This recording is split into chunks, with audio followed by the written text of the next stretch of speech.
Olá, meus irmãos, boa noite. Vamos começar aqui mais uma formação. Estamos aqui no Seminário de Formação Católica, né? Nosso Seminário de Formação Católica. Nessa semana a gente está fazendo a novena ao Espírito Santo, uma novena formativa. Sejam todos bem-vindos. Aqui no Missão Ana, Wanderleia, Francesca, Marina, sejam bem-vindos. Aqui quem está no Facebook do Evangelizar Nossa Missão e no Instagram da Missão Ana. Convidamos o pessoal do Evangelizar Nossa Missão a seguir o Instagram lá, Missão_Ana. E o pessoal da Missão Ana seguir lá o Facebook, a página Evangelizar Nossa Missão. Meus irmãos, o tema hoje é a continuação do tema de ontem. É importantíssimo a gente ver o tema de ontem, né? O Espírito Santo na vida da igreja, parte 2. Nós vimos ontem o Espírito Santo na vida da igreja, parte 1. Nós vimos o início, né? Os apóstolos, a reunião da comunidade, como a igreja começou. Vamos então invocar o Espírito Santo. Hoje nós vamos ver a continuidade disso, alguns fatos principais dos Atos dos Apóstolos da vida de São Paulo. Em nome do Pai, e do Filho e do Espírito Santo. Amém. Ato de consagração ao Espírito Santo. Santo Espírito de Deus, consagro-te hoje todo o meu ser, a minha vontade, a inteligência, a memória, a imaginação e a afetividade. Conduze-me por teus caminhos, guia-me com tua sabedoria à vida plena de Jesus. Cria em mim um coração puro e humilde, mas que tenha a ousadia e o ardor dos mártires. Enche-me com os teus dons, Espírito Santo. Santifica-me com os teus frutos. Restaura todo o meu viver, para que eu seja um canal do teu amor. Amém. Meus irmãos, nós vimos ontem então, vamos pegar o livro dos Atos Apóstolos. Sim, antes eu gostaria de ler um trechinho da catequese do Papa São João Paulo II sobre o Espírito Santo, que ele deu, né? São João Paulo II, né? Que ele deu no dia 6 de outubro de 1991, o tema, o Espírito Santo na origem da Igreja. Olha o que o Papa fala. O livro inteiro dos Atos dos Apóstolos é uma grande descrição da ação do Espírito Santo nos inícios da Igreja. Recomendo a todos lerem o livro dos Atos dos Apóstolos, de cabo a rabo, do início ao fim. O Papa fala, o livro inteiro dos Atos dos Apóstolos é uma grande descrição da ação do Espírito Santo nos inícios da igreja, a qual, como lemos, crescia como um edifício e caminha no temor do Senhor com a assistência do Espírito Santo. Sabe-se que não faltavam nem as dificuldades, nem as perseguições, e que se tiveram os primeiros mártires. Mas os apóstolos tinham a certeza de que era o Espírito Santo a guiá-los.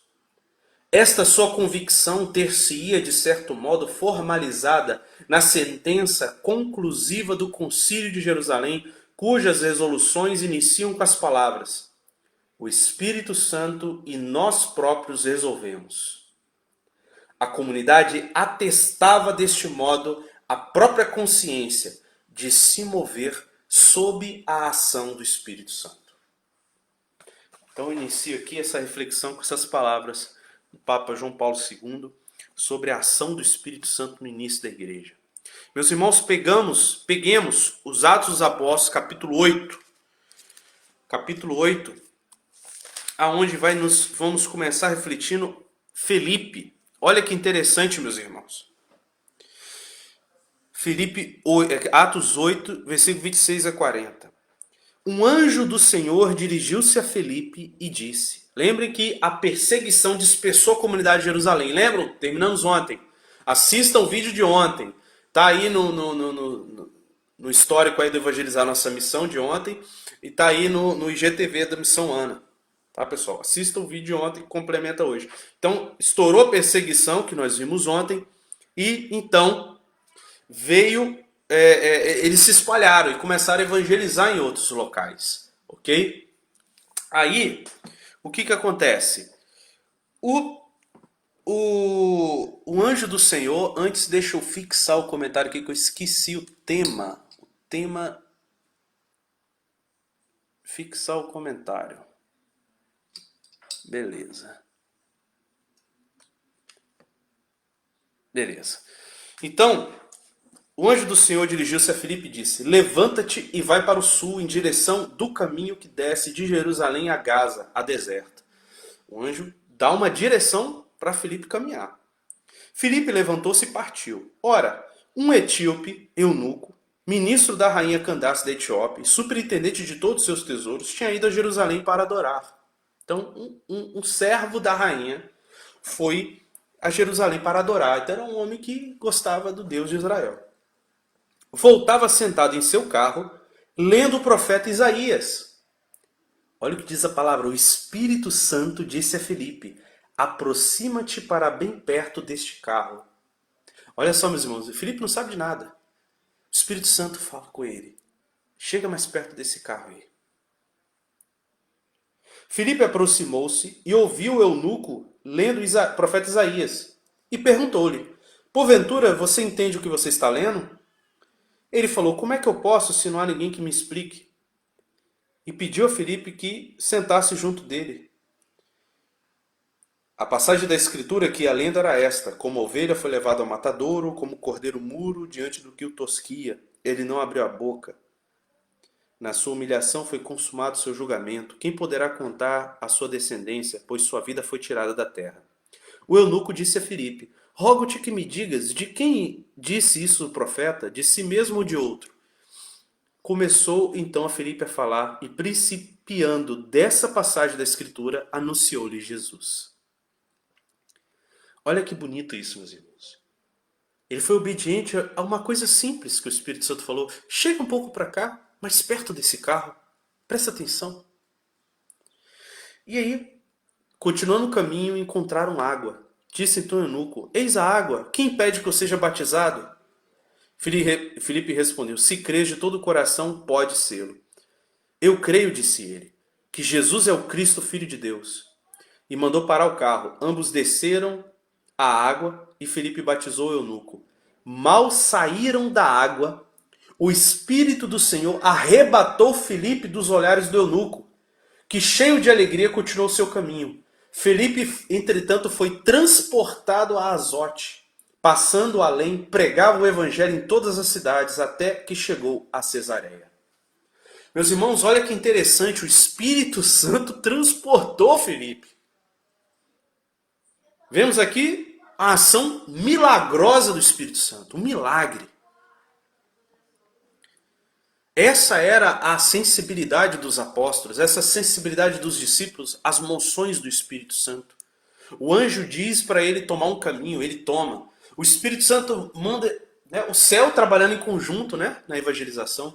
O Espírito Santo manda chegar próximo do carro, ele presta atenção, anuncia Jesus, ele se converte, o Espírito Santo leva ele em outro lugar. Essa é a ação do Espírito Santo, meus irmãos, na igreja. E aí nós temos a história de Paulo. Uma história muito linda de conversão de Paulo. Paulo perseguindo a igreja, ele cai no chão, tem a visão de Jesus. Jesus fala: por que me persegues? E aí Paulo fica cego, ok? E ele é levado para uma casa e Jesus manda ele aguardar que alguém vai vir a ele. E aí Jesus chega em Ananias. Ananias rezando, no momento de oração, né? Deus vai falar com ele: ó, vai na rua tal, na casa tal. Olha como é que é o Espírito Santo. Ele dá um endereço a Ananias. Você vai na rua tal, número tal, esquina com tal. Lá você vai encontrar Saulo assim, assim, nessas condições. Vai falar com ele. E aí,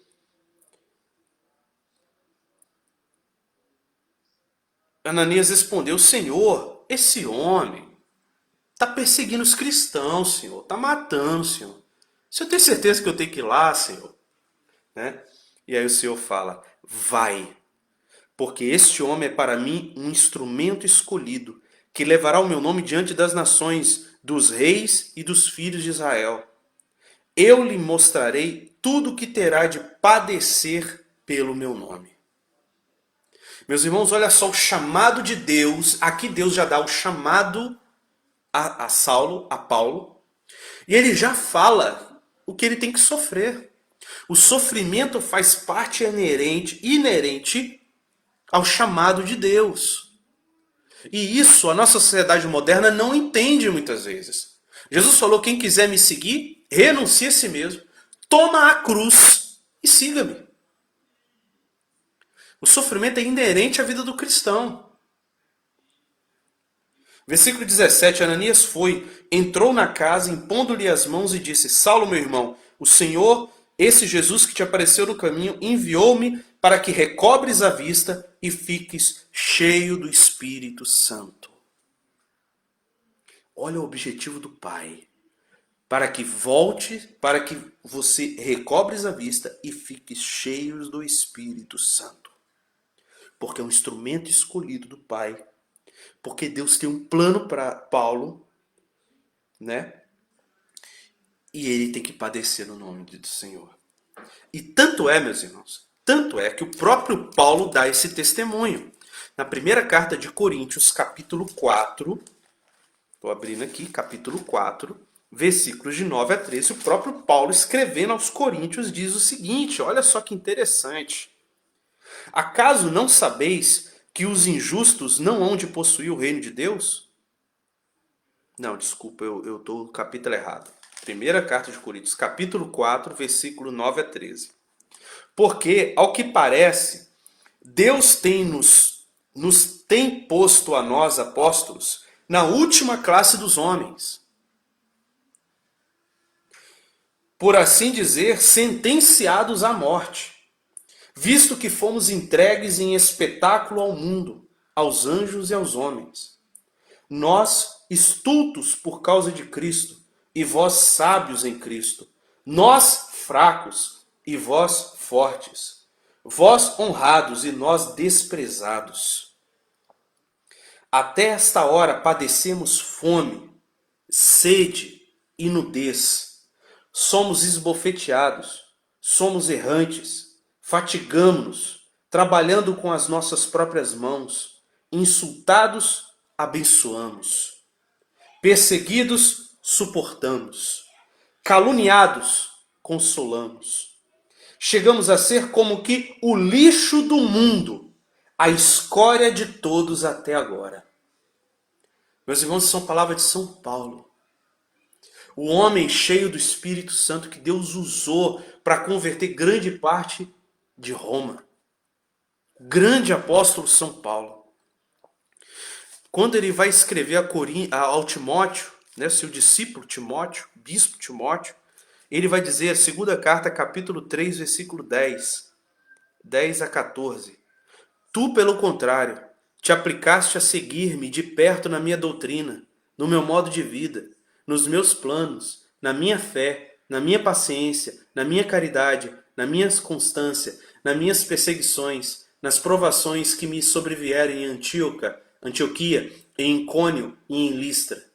Que perseguições tive que sofrer, e de todas me livrou o Senhor, pois todos os que quiserem viver piedosamente em Jesus Cristo terão de sofrer perseguição. Meus irmãos, olha essa frase de São Paulo, um homem cheio do Espírito Santo.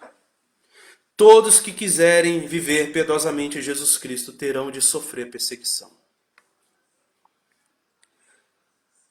E aí, Paulo é convertido e começa a atuar na igreja, e a gente vai virando o capítulo 9, chegamos ao capítulo 10 dos Atos Apóstolos, aonde a igreja tem uma grande questão para resolver, a abertura da igreja aos pagãos. Até então, a evangelização é para os judeus, não era para os pagãos. Então, o que acontece? Deus dá uma iluminação a Pedro. Pedro tem uma visão. Pedro tem uma visão. No dia seguinte, enquanto estava de viagem, aproximados meio-dia, Pedro subiu ao terraço da casa e, como sentisse fome, quis comer. Mas enquanto esperava a comida ficar pronta, ele caiu em êxtase. Versículo 11, capítulo 10. Viu o céu aberto e descer uma coisa parecida com uma grande toalha que baixava do céu à terra, segura pelas quatro pontas. Nela havia todos os quadrúpedes e répteis da terra e das aves do céu. Uma voz lhe falou: levanta-te, Pedro, mata e come. Ele disse: de modo algum, Senhor, porque nunca comi coisa profana e impura. Os judeus não podiam comer certos tipos de carne. Esta voz lhe falou pela segunda vez: o que Deus purificou, não chames tu de impuro. Esta visão se repetiu 3 vezes e logo a toalha foi recolhida ao céu. Desconcertado, Pedro refletia consigo mesmo sobre o que significava a visão que tivera. Quando os homens enviados por Cornélio se apresentaram à porta, perguntaram pela casa de Simão. Eles chamaram e indagaram que se ali estava hospedado Simão, com o sobrenome Pedro. Enquanto Pedro refletia na visão, Pedro estava lá no terraço, vieram os homens chamar ele lá embaixo.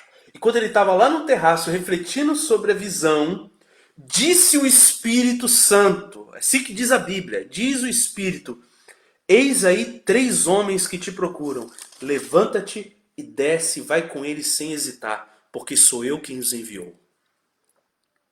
Olha a providência divina. Pedro desceu ao encontro dos homens e disse: aqui estou, sou eu quem procurais, qual é o motivo? Aí responderam: o centurião Cornélio, homem justo, temente a Deus, do qual goza excelente reputação entre os judeus, recebeu de um santo anjo o aviso de te mandar chamar à sua casa para ouvir suas palavras. Então Pedro mandou entrar e hospedou-os, e no dia seguinte levantou e foi com eles. No dia seguinte ele chega lá no Cornélio, e aí começa a pregar. Fala ali e tal, e começa a pregar a palavra do Senhor, que Deus ungiu e tal, anunciando Jesus, que Jesus ressuscitou, que Jesus foi morto na cruz, as palavras de Jesus, começou a pregar para eles. O que aconteceu? Estando Pedro ainda a falar, versículo 44, o Espírito Santo desceu sobre todos os que ouviam a santa palavra. Os fiéis da circuncisão, quer dizer, os judeus, que tinham vindo com Pedro, profundamente se admiraram, vendo que o dom do Espírito Santo era derramado sobre os pagãos. Pois eles os ouviam falar em suas próprias línguas e glorificar a Deus. Então Pedro tomou a palavra e disse: porventura pode-se negar a água do batismo a estes que receberam o Espírito Santo como nós? E mandou que fossem batizados em nome de Jesus Cristo. Rogaram-lhe então que ficasse com eles alguns dias. Um jovem uma vez me perguntou no grupo de jovens se o Espírito Santo alguém poderia receber o dom do Espírito Santo sem o batismo. E aí eu mostrei essa passagem para ele. Deus age como quer. No batismo, nós recebemos o Espírito Santo de forma profunda. Mas não quer dizer que fora do batismo Deus não pode agir, porque o Espírito sopra onde quer, meus irmãos. Deus age como Ele quer. E aqui está uma prova. Pedro falou: como é que eu vou negar a água do batismo? Alguém que acabou de receber o Espírito Santo aqui. Olha só eles falando em línguas e tal. Então, meus irmãos, a ação do Espírito Santo, movendo e guiando as decisões da igreja.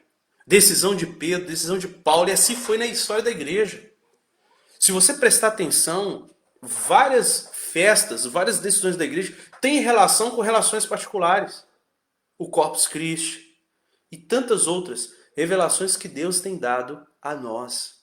Porque Deus não abandona a sua igreja. O Espírito Santo está com ele, está conosco. E aí, em vários outros momentos, né? Pedro depois ele vai justificar, explicar. O Espírito Santo me disse que fosse com ele sem hesitar, né? Com os homens de Cornélio, foi explicar para os outros judeus. Apenas comecei a falar quando desceu o Espírito sobre eles, como no princípio descera sobre nós. Pedro relatando isso, lá no capítulo 11, versículo 12, versículo 15. Então, meus irmãos, nós vemos a ação do Espírito Santo. A ação do Espírito Santo. E aí, nós vemos aqui outro momento que eles predizem um momento de fome. Olha que interessante. Atos 11, versículo de 27 a 30. Por aqueles dias desceram alguns profetas de Jerusalém a Antioquia. Um deles, chamado Ágabo, levantou-se e deu a entender pelo Espírito que haveria uma grande fome em toda a terra. Esta, com efeito, veio no reinado de Cláudio. os discípulos resolveram, cada um conforme as suas posses, enviar socorro aos irmãos da Judéia. Assim o fizeram e enviaram os anciãos por intermédio de Barnabé e Saulo. Então, dons de profecia, de anunciar eventos futuros, de carestia, de fome, de dificuldade para a igreja. O Espírito Santo dando esse discernimento. Também em decisões missionárias, em Atos 13, versículo de 1 a 4, havia então na igreja de Antioquia profetas e doutores, entre eles Barnabé, Simão, apelidado Negro, Lúcio de Cirene, Manaém, companheiro de infância do tetrarca Herodes e Saulo. Enquanto celebrava o culto ao Senhor, depois de terem jejuado, disse-lhes o Espírito Santo: separai-me Barnabé e Paulo para a obra que os tenho destinado. Então, jejuando e orando, impuseram-lhe as mãos e os despediram. Enviados assim pelo Espírito Santo, foram a Seleucia e dali navegaram para a ilha de Chipre.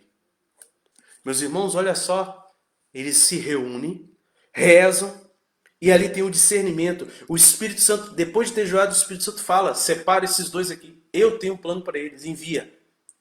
E enviados para tais locais, eles vão, cheios do Espírito Santo. Então tem vários sinais desse tipo mostrando isso. E aí nós nos deparamos novamente com perseguição, com sofrimento. No Atos Apóstolos, capítulo 14, versículo 19, diz assim: sobrevieram, porém, alguns judeus de Antioquia e de Icônio que persuadiram a multidão, apedrejaram Paulo e, dando-o por morto, arrastaram-no para fora da cidade. Olha só, meus irmãos. Os judeus rodearam Paulo, apedrejaram ele a ponto de dizer: está morto.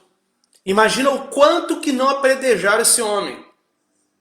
Se coloca no lugar, se coloca na situação. Olha o que o Espírito Santo faz, meu irmão. Apedrejaram Paulo e, dando por morto, arrastaram-no para fora da cidade. Imagina o estado desse homem. O que diz o versículo 20? Os discípulos o rodearam. Ele se levantou e entrou na cidade. No dia seguinte, partiu com Barnabé para Derbe. Depois de ter pregado o evangelho à cidade de Derbe, onde ganharam muitos discípulos, voltaram para Listra, Icônio e Antioquia. Confirmavam as almas dos discípulos e exortavam-nos a perseverar na fé, dizendo que é necessário entrarmos no reino de Deus por meio de muitas tribulações. Meus irmãos, esse homem era para estar arrasado. Vou chorar, vou me lamentar, me apedrejaram, acabou para mim, não vou mais pregar. Esse homem se levanta e vai pregar o evangelho. Isso é força de Deus, do Espírito Santo. Isso é homem de verdade. Isso é missionário de verdade. E ele ainda confirma as almas dos discípulos, exortava que é perseverar. Dizendo que é necessário entrar no reino de Deus por meio de muitas tribulações. Isso é palavra de Deus, meus irmãos. Atos 14, versículo 22. Em cada igreja instituíram anciãos e, após orações com jejuns, encomendaram-nos ao Senhor e aos que tinham confiado, atravessaram a Pisídia, chegaram a Panfilha, depois de ter anunciado a palavra do Senhor em Perge, desceram a Itália, dali navegaram para Antioquia, de onde tinham partido, e encomendaram-nos a graça de Deus para a obra que estava a completar. Ali chegados, reuniram a igreja e contaram quão grandes coisas Deus fizera com eles e como abrira as portas da fé aos gentios. Demoraram-se com os discípulos um longo tempo. É isso, meus irmãos. Esse é o cristianismo raiz. Isso é a igreja de Deus. Sobre isto, olha o que diz São Paulo. Segunda carta aos Tessalonicenses, sobre esta questão de sofrimento. Vamos entender o que Paulo vai nos ensinar. Esse homem de Deus que sofreu, esse homem cheio do Espírito Santo que fala dos dons. É ele que fala dos dons. Ele que fala dos frutos do Espírito. É ele que fala, gente. Quem é esse Paulo? Como ele pensa?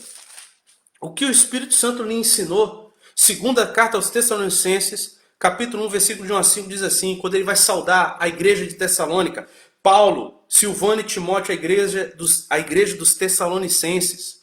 Olha o que ele diz: reunida em Deus, nosso Pai, e no Senhor Jesus Cristo, a vós graça e Pai da parte de Deus Pai e do Senhor Jesus Cristo. Sentimos-nos na obrigação de incessantemente dar graças a Deus a respeito de vós, irmãos. Aliás, com muita razão, visto que a vossa fé vai progredindo sempre mais e desenvolvendo-se a caridade que tendes uns para com os outros, de sorte que nos gloriamos de vós nas igrejas de Deus pela vossa constância e fidelidade no meio de todas as perseguições e tribulações que sofreis. Elas constituem um indício do justo juízo de Deus e de que sereis considerados dignos do reino de Deus pelo qual padeceis. Olha o mistério do sofrimento na vida do cristão. Nos gloriamos pela vossa constância e fidelidade no meio das tribulações e perseguições que sofreis. Elas constituem um indício do justo juízo de Deus, de que sereis considerados dignos do reino de Deus para o qual padeceis. Tem mais. Segunda carta de Coríntios, capítulo 11, versículos 23. Finalzinho do 23 até o 29. Muitas vezes vi a morte de perto. Olha o que Paulo diz. Muitas vezes vi a morte de perto. 5 vezes recebi dos judeus os 40 açoites menos um, né? Foi açoitado 5 vezes. 3 vezes fui flagelado com varas. 1 vez apedrejado. 3 vezes naufraguei. 1 noite e 1 dia passei no abismo. Viagem sem conta. Exposto a perigos nos rios. Perigo de salteadores. Perigos da parte dos meus concidadãos. Perigos da parte dos pagãos, perigos na cidade, perigos no deserto, perigos no mar, perigos entre falsos irmãos, trabalhos e fadigas, repetidas vigílias, com fome e sede, frequentes jejuns, frio e nudez, além de outras coisas, a minha preocupação cotidiana, a solicitude por todas as igrejas. Quem é fraco que eu não seja fraco? Quem sofre escândalo que eu não me consuma de dor? Cristãos frouxos, e aqui eu incluo eu, escutem São Paulo, nós, 2020, escutemos esse homem de Deus. Nós que choramos por qualquer porcaria, reclamamos por qualquer besteira, frouxos que somos. Eu gosto do Padre Jonas que fala isso, deixa de ser frouxo, meu filho.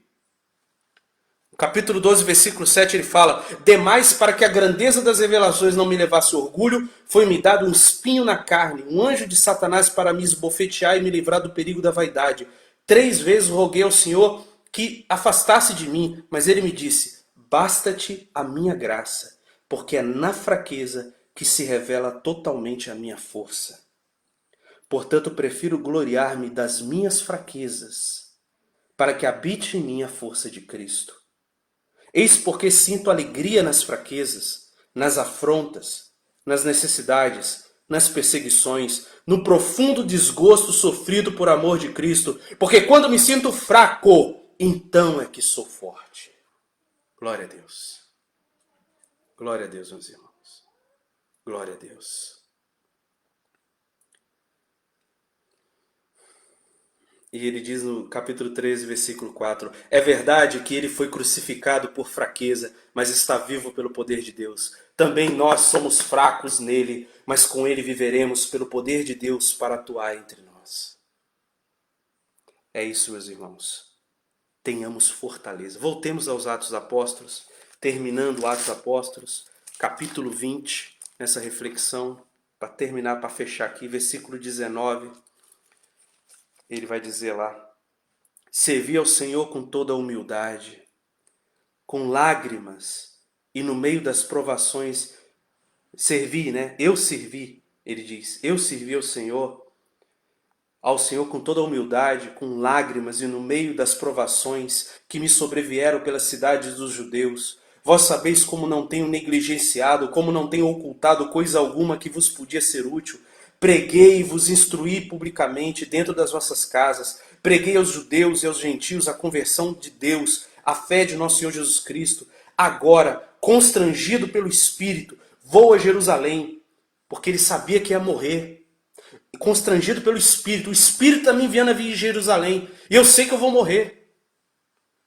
Ignorando a sorte que ali me espera. Só sei que de cidade em cidade o Espírito Santo me assegura que me esperam em Jerusalém cadeias e perseguições. Mas nada disso temo. Nem faço caso da minha vida, contanto que termine minha carreira e o ministério da palavra que recebi do Senhor Jesus, para dar testemunho ao evangelho da graça de Deus. Sei agora que não me tornareis a ver minha face, meus irmãos. Todos vós por entre os quais andei pregando o reino de Deus. Portanto, hoje eu protesto diante de vós que sou inocente do sangue de todos, porque nada omiti no anúncio que vos fiz dos desígnios de Deus. Cuidai de vós mesmos e de todo o rebanho, sobre o qual o Espírito Santo vos constituiu bispos para pastorear a igreja de Deus, que ele adquiriu com seu próprio sangue. Sei que depois da minha partida se introduzirão entre vós lobos cruéis, que não pouparão o rebanho. Mesmo dentre vós surgirão homens que hão de proferir doutrinas perversas, com o intuito de arrebatarem após si discípulos. Vigiai! Lembrai-vos, portanto, de que por 3 anos não cessei noite e dia de vos admoestar, com lágrimas a cada um de vós. Agora eu vos encomendo a Deus e à palavra da sua graça, àquele que é poderoso para edificar e dar a herança com os santificados. Palavra do Senhor, graças a Deus. Meus irmãos, oremos agora, colocando no coração de Jesus toda essa reflexão. Esse grande homem de Deus, São Paulo, Filipe, são exemplos para nós, são luzes, colunas, como nós devemos nos portar. O Espírito Santo não é um sentimento, meu irmão. O Espírito Santo não é para a gente se sentir bem. Isso é heresia. O Espírito Santo pode nos dar refrigério, mas o Espírito Santo nos garante o céu antes de tudo, com perseguições. Esse é o verdadeiro Espírito Santo. Esse é o verdadeiro cristianismo. Senhor, nós pedimos a luz do Teu Espírito Santo para que nos ilumine, Senhor. Para que abra para nós as verdades da Tua palavra. Espírito Santo da verdade, ilumina nossa inteligência. Que nós possamos ter os olhos únicos fixos em Vós, Senhor. Na Tua palavra, na Tua igreja, nos Teus santos, nos Teus mártires. E só, Senhor. Tira de nós todos esses vícios dessas pregações modernas, Senhor. Dessas pregações humanísticas, Senhor, e nada proféticas, Senhor. Nada proféticas. Cai por terra em nome de Jesus, Senhor, os falsos profetas. Esses que se introduziram, Senhor, e muitas vezes nós repetimos esses jargões. Em nome de Jesus, Senhor, nos incendeia com o Teu Espírito Santo de forma que sejamos profetas autênticos segundo o Teu coração, Senhor. Não segundo o coração dos homens para agradar homens, mas para agradar a Vós, Senhor. Vem, Espírito Santo. Vem, Espírito Santo. Vinde, Espírito Santo, vinde por meio da poderosa intercessão do Imaculado Coração de Maria, vossa amadíssima esposa. Vinde, Espírito Santo, vinde por meio da poderosa intercessão do Imaculado Coração de Maria, vossa amadíssima esposa. Vinde, Espírito Santo, vinde por meio da poderosa intercessão do Imaculado Coração de Maria, vossa amadíssima esposa. Em nome do Pai, e do Filho e do Espírito Santo. Amém. Meu irmão, uma boa noite. Deus abençoe a todos.